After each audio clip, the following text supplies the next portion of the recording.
So hello and good evening students and welcome back to Global Online Platform. This is Chandni Swarnakar and today we are covering TS Eliot. Okay, so I have divided the video in two parts basically because TS Eliot's works are many, and if we need then we will also be going to add the third part if that will be necessary. Okay, so for today our main focus will be on T.S. Eliot, okay, part 1. You can get my lecture at 8 p.m. on a daily basis, but before diving into the video, let me share that there's a great opportunity to prepare smartly for the April 2024 Maharashtra SET. Global Online is offering a comprehensive English literature course. You'll have access to video lectures that explain concepts using short and effective methods. The course also provides downloadable PDF notes for your convenience. Additionally, you will get mock tests that simulate real exam conditions. Okay, and the best part is that you are getting complete course for free for paper 1. Okay, so to learn more, reach out to the provided contact number here. Right now, if you want to watch free videos, first download the Global Online app. Once you are in, head to the source section. There you'll find details of all the courses.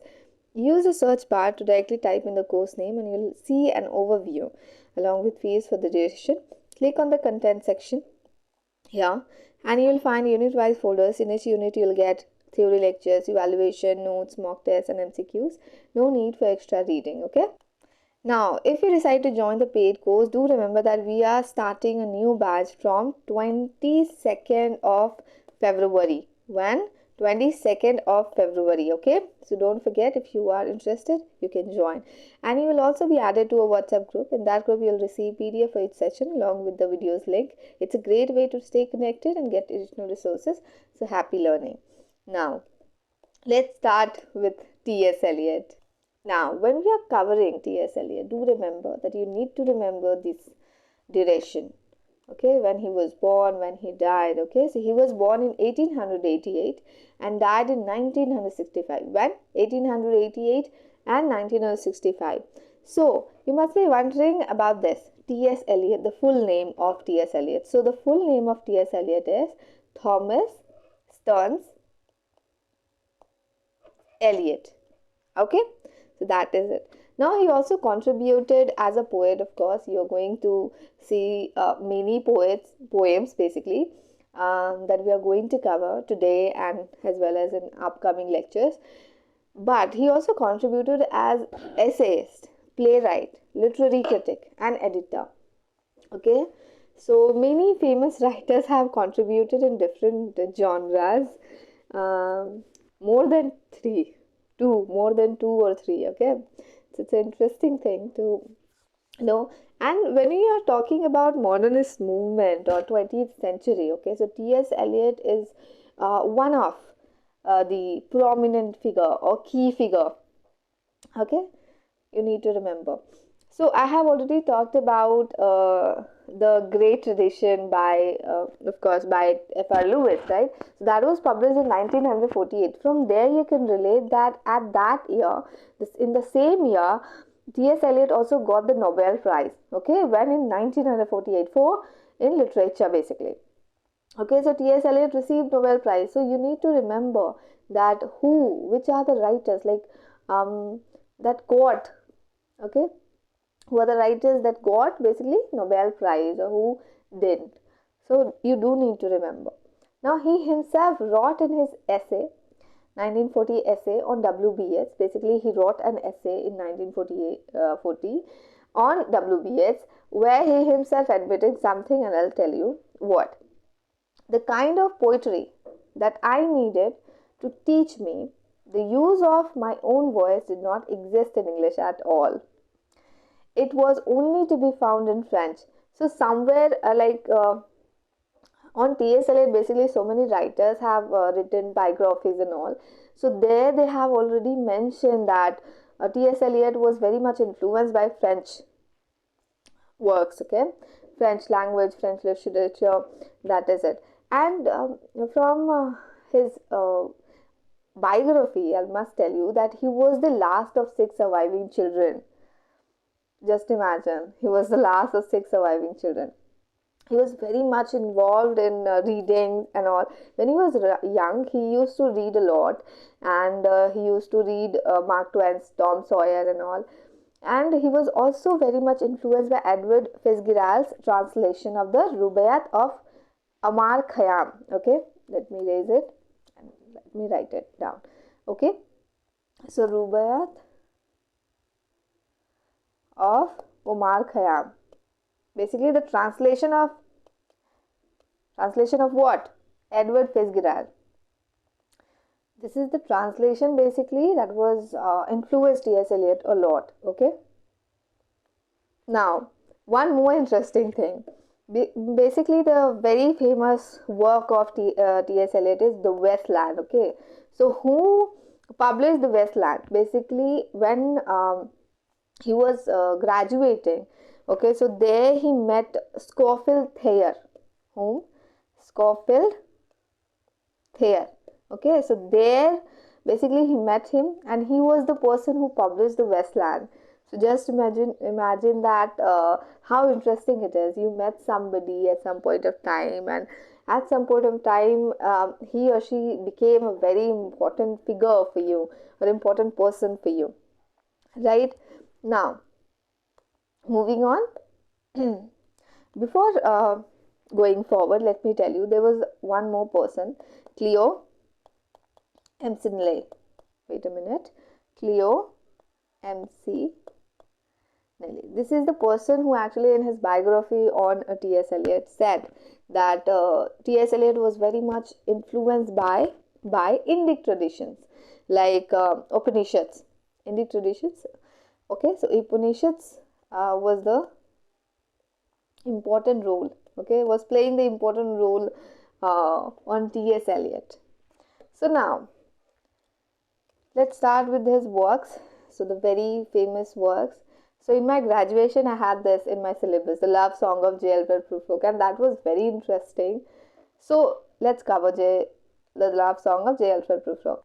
So here you do need to remember the basic line. Okay, so the plot line, what is basically happening. But except that, you have a lot of things, facts and numbers that you need to remember, the references you need to remember for your exam. Okay, so commonly known as Prufrock. Okay, so commonly we also call it as Prufrock. Okay, so letter printed as part of a 12-poem chapbook entitled Prufrock and Other Observations in 1917. So first it was published separately, but later on it was printed as a part of a 12-poem chapbook entitled Prufrock and Other Observations in 1917. When? In 1917. Now, the poem basically was very much influenced by Eliot's extensive reading of Dante Alighieri and makes several references to the Bible and other literary works. So you need to remember which are the literary works. Okay, references you need to remember. So Dante Alighieri is there. William Shakespeare's play, for example, Henry IV, the Part 2, Twelfth Night, and Hamlet. You need to remember here this. Okay, even in Westland you're going to see this. Now, just imagine the story. No, not just imagine. Mug up the story. Okay, so introduces J. Alfred Prufrock, the speaker, as a middle-aged man grappling with his insecurities and fear of social judgment.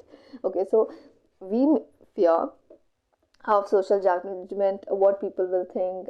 Sandeep Maheshwari once said, दुनिया की सबसे बड़ी बीमारी जो होती है वो क्या लोग कहेंगे. I think that was the line. Not was the perfect line, but okay. Now, urban landscape of a city, possibly representing the modern world's alienation and disconnection.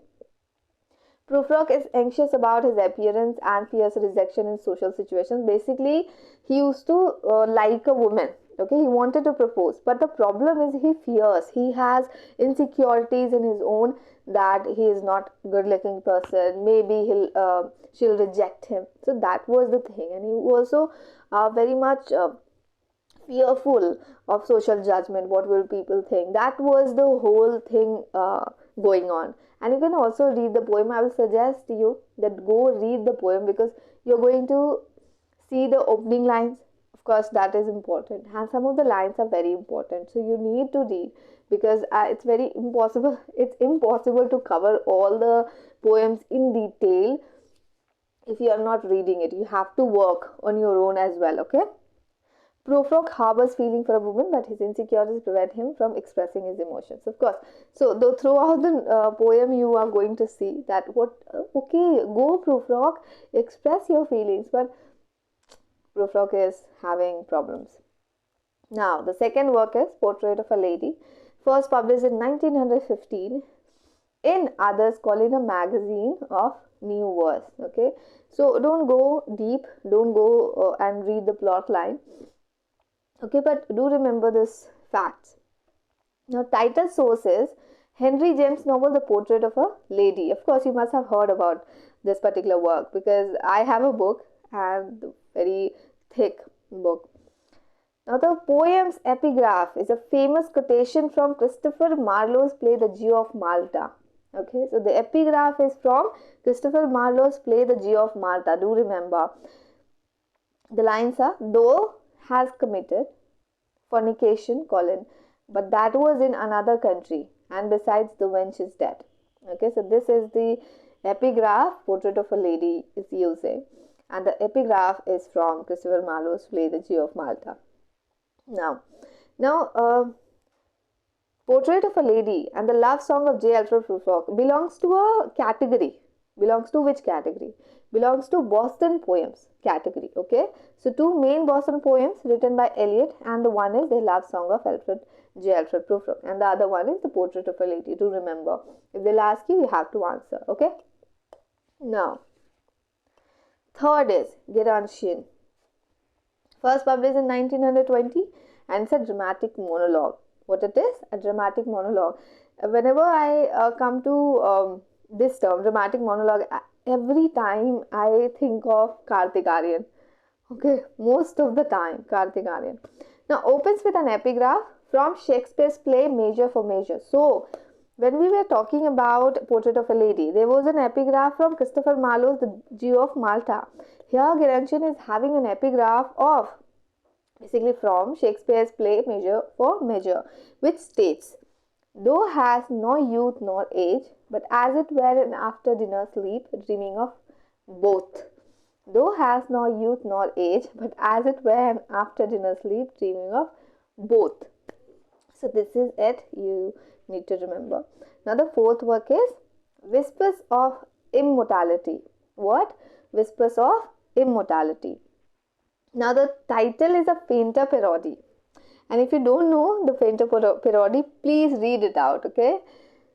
You need to work somewhere of William Wordsworth's title of the poem, Intimations of Immortality. Somewhere it seems similar, but okay.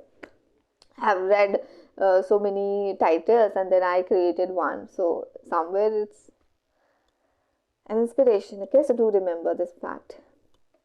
Now, the whole poem is all about what it is all about. You don't need to read. Just read that it is one of the quatrain poems, a mode that Eliot had adapted from the middle 19th century French poet Théophile Gautier, and this is the only poem that actually adapted from the mid 19th century French poet by T.S. Eliot.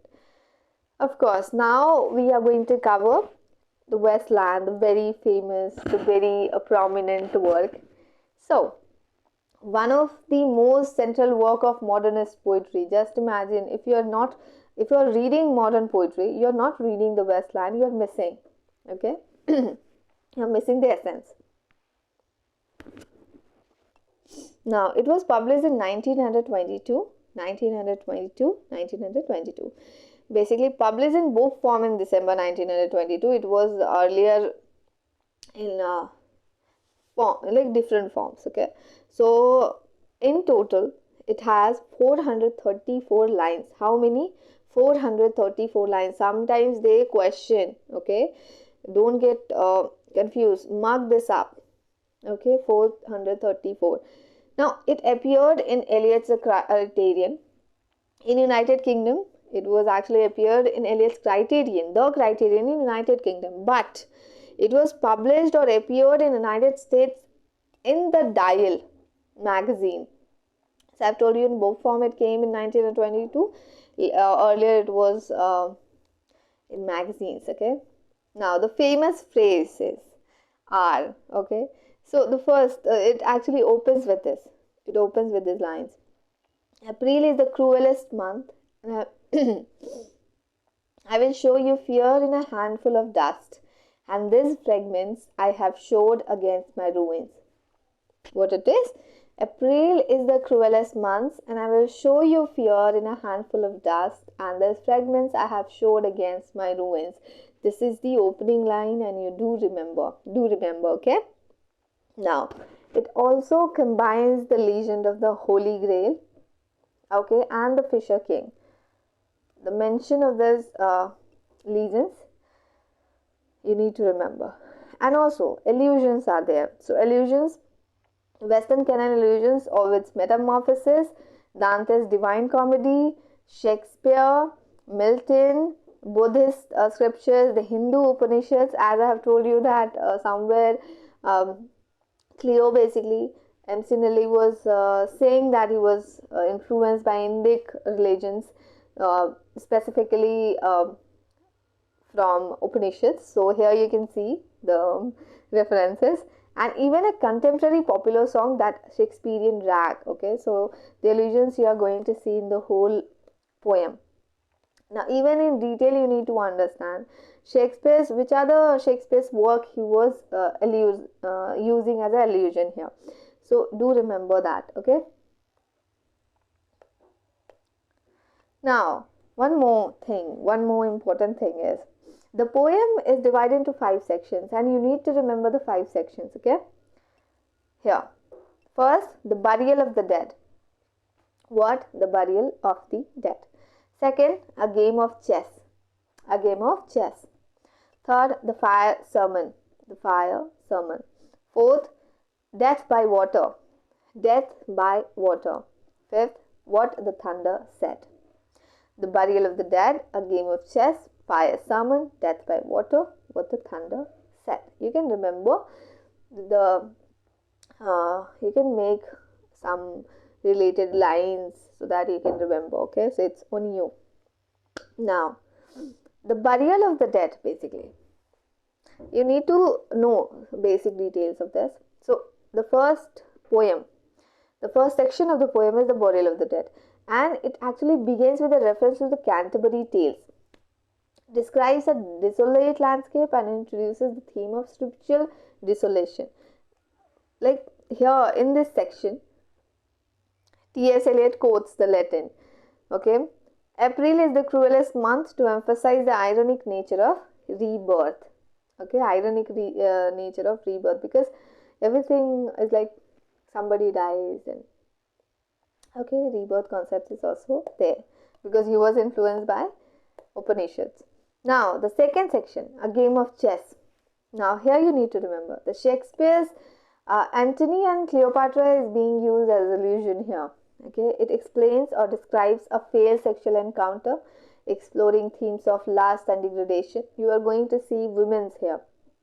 Okay, draws parallels between the historical and the contemporary. If you are not reading it in detail, do read it. Like you can read summary. Okay, 1.5 pages summary or half pages summary. You can read and just complete it. Then the third section is the fire sermon. Here, references of Buddha's fire sermon from Buddhism.